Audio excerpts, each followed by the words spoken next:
இந்த அம்மனை மட்டும் மன உருகி வேண்டிங்கன்னா உங்க கண்ணு முன்னாடி வந்து பதில் சொல்லுவாங்கன்னு சொல்றாங்க. நடக்க முடியாதவங்களும் நடக்க வச்சிருக்காங்க.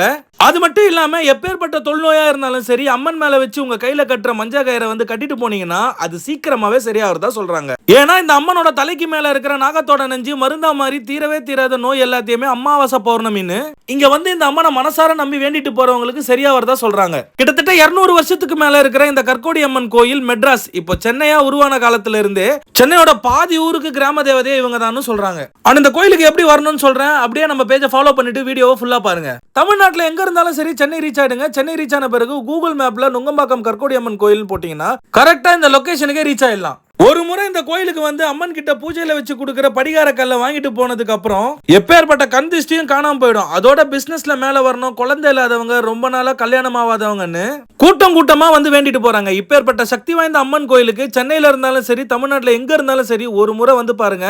நீங்க நினைச்ச எல்லாமே அப்படியே கண்டிப்பா நடக்கும். அண்ட் தமிழ்நாட்டில் எங்க இருந்து இந்த வீடியோ பார்த்தாலும் மறக்காம கற்கோடி அம்மன் கமெண்ட் பண்ணுங்க. அண்ட் சென்னையில இப்படி ஒரு சக்தி வாய்ந்த அம்மன் கோயில் இருக்குன்னு எல்லாருக்கும் ஷேர் பண்ணுங்க.